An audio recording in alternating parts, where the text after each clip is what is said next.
Bienvenidos a un nuevo episodio de Impuestos de Chocolate. Mi nombre es Mario Archila y hoy voy a hablar un poco de algo que me tiene preocupado a nivel de jurisprudencia de la Corte de Constitucionalidad, porque nos pone un poco cuesta arriba el ejercicio de ciertos derechos en materia tributaria. Así que vamos a hablar de las nulidades y el criterio de la Corte de Constitucionalidad en cuanto a su interposición en el ámbito administrativo tributario y luego las resoluciones que ha habido. Así que no se vaya a ningún lado. Mientras tanto, suscríbase, dele clic a la campanita, mándele este video a todos sus conocidos que tengan en algún momento la necesidad de enfrentarse a SAT porque los está fiscalizando, porque les va a ser muy, muy útil. Y a esos equipos y personas del equipo contable que reciben las notificaciones de SAT para que no dejen pasar el tiempo. Así que no se vaya a ningún lado. Esto es Impuestos y Chocolate. Bien, antes de empezar también les quiero comentar que tenemos en el VIP, para el Patreon VIP, estamos dando siempre que hay un webinar, les estamos dando al VIP la entrada gratis y a los del Benjamin Franklin les estamos dando descuentos en esos webinars.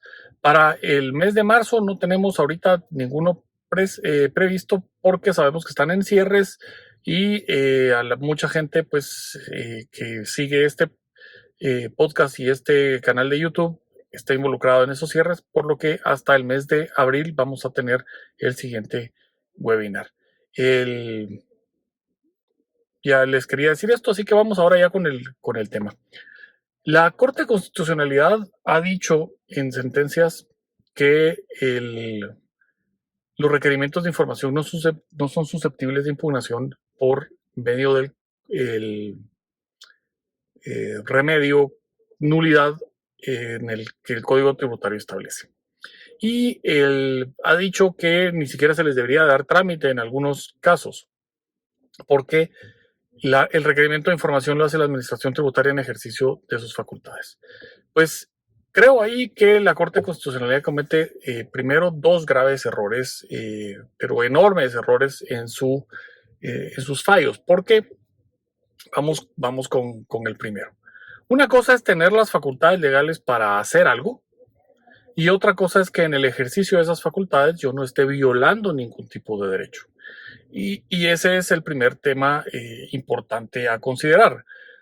El, el requerimiento de información de la Administración Tributaria se debe de centrar y se debe ejercer en cuanto a lo que la ley establece que son esas facultades. No solo el requerimiento de por sí, el poder requerir información es ya una facultad de la Administración Tributaria sin ningún límite. No, todas las facultades administrativas siempre tienen límites y es lo que la ley les establece como su marco de operación. En el caso de la Administración Tributaria, pues, por ejemplo, no podría solicitar información que está protegida bajo leyes de propiedad intelectual.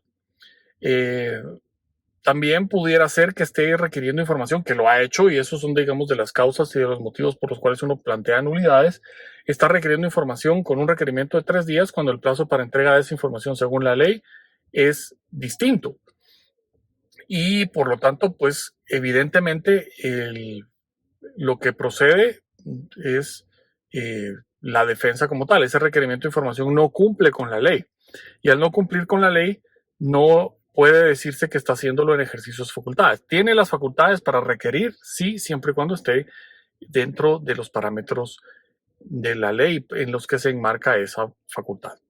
El Código Tributario establece cuáles son los elementos de la fiscalización y ahí es donde está contenido en los requerimientos de información. Ahí es donde deberían de venir.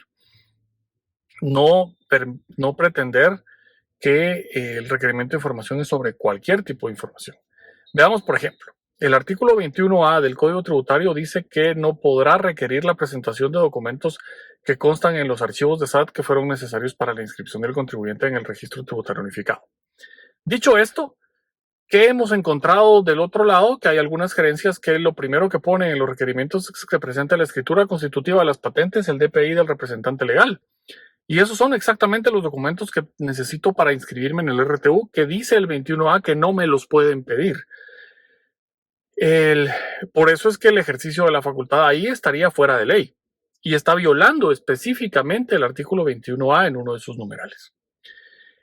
También tenemos requerimientos de información que piden la formulación de productos, lo cual puede ser una fórmula secreta y no puedo, por lo tanto, darles la formulación de productos.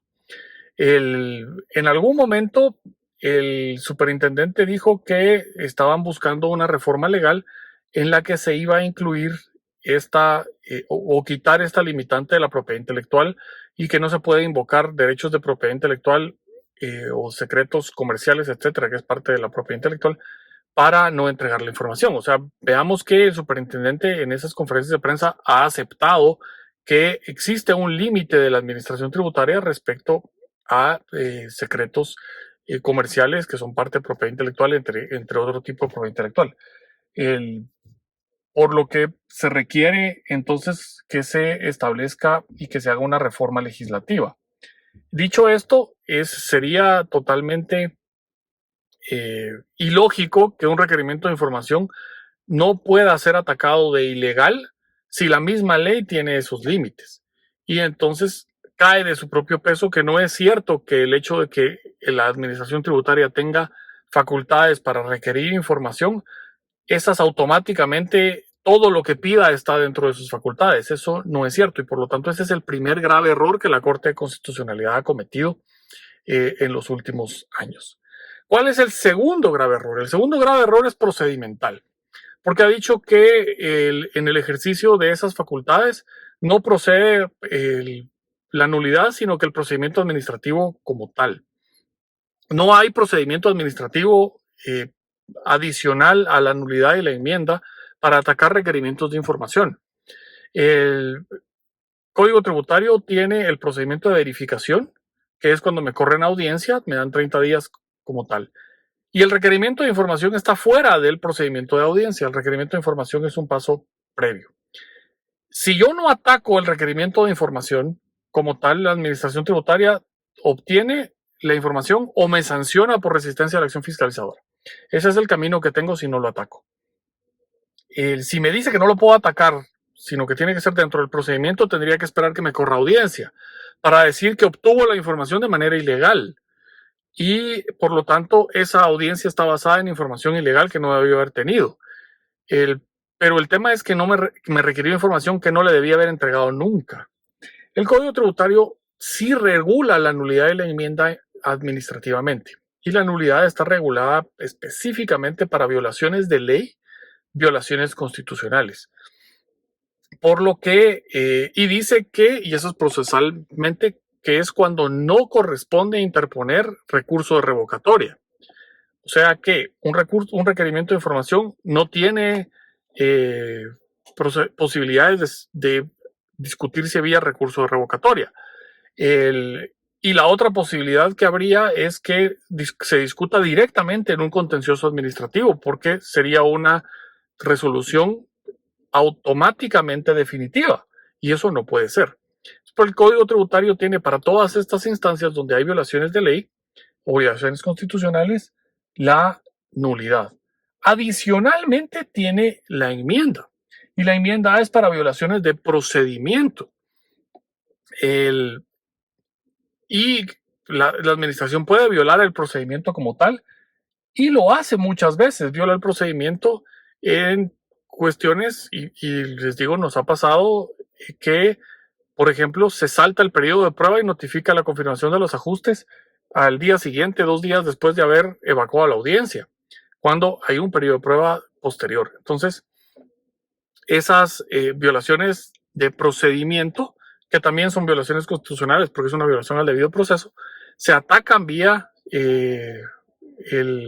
la nulidad o la enmienda como tal. Evidentemente, en esa violación hay una confirmación del ajuste, que es una confirmación de ajuste ilegal, y lo que procede es revocatoria y se hace ver, pero digamos, existe la violación de procedimiento.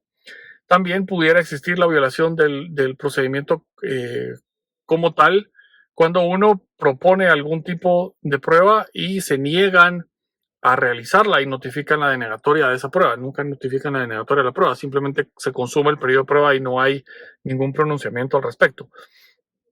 Y mientras no haya resolución, uno la pudiera atacar vía enmienda, diciendo no se pronunció al respecto de la prueba, no me la denegó, viola un artículo del procedimiento de notificaciones, viola el debido proceso, procede la nulidad de la enmienda, porque no hay resolución que confirme el ajuste para el cual pueda atacar, porque no hay resolución todavía, pueda atacar vía revocatoria. Entonces, la Corte de Constitucionalidad ha cometido ahí, como les digo, dos errores graves.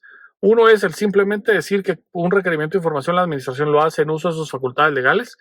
Es una facultad legal requerir, pero el contenido del requerimiento de información no necesariamente corresponde a la ley.